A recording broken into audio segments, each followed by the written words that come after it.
स्वागत है दोस्तों आपका दीप क्लासेस में। और आज हम पढ़ने वाले हैं अनुप्रास अलंकार के भेद। अनुप्रास अलंकार एक या अनेक वर्णों की आवृत्ति को अनुप्रास अलंकार कहते हैं। इसके 5 भेद होते हैं। प्रथम भेद होता है 6 का अनुप्रास।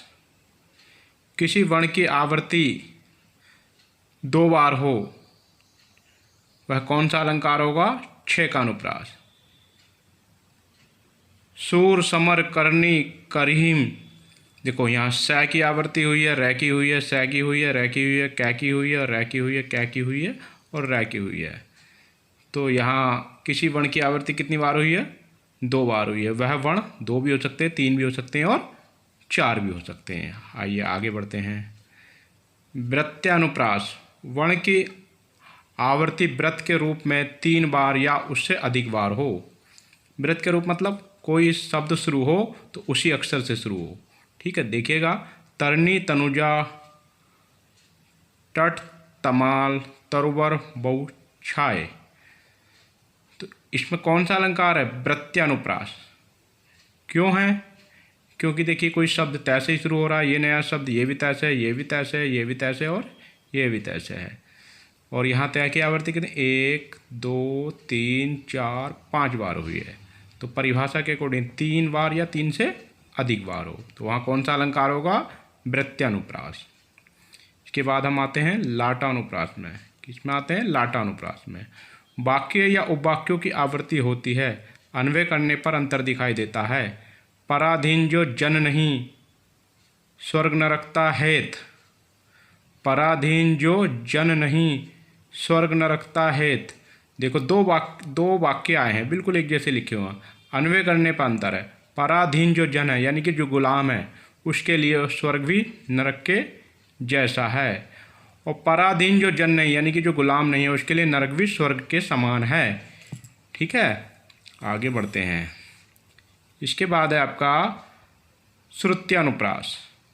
एक ही उच्चारण स्थान वाले वर्णों की आवृत्ति हो तो श्रुत्यानुप्रास होता है। देखो शून्य से संबंधित। तुलसीदास, देखो तुलसीदास सीदती निषदिन देखत तुम्हार निठुराही। अब देखिए यहाँ तय वर्ण आया है ना, स आया है, द आया है, स आया, स द तय आया है ना, न आया है। ये सब वर्ण किससे उच्चारित होते हैं? दंतव्य से। देखिए तो इन वर्णों की आवृत्ति हुई है। यहाँ कौन सा अनुप्रास अलंकार है? श्रुत्यानुप्रास।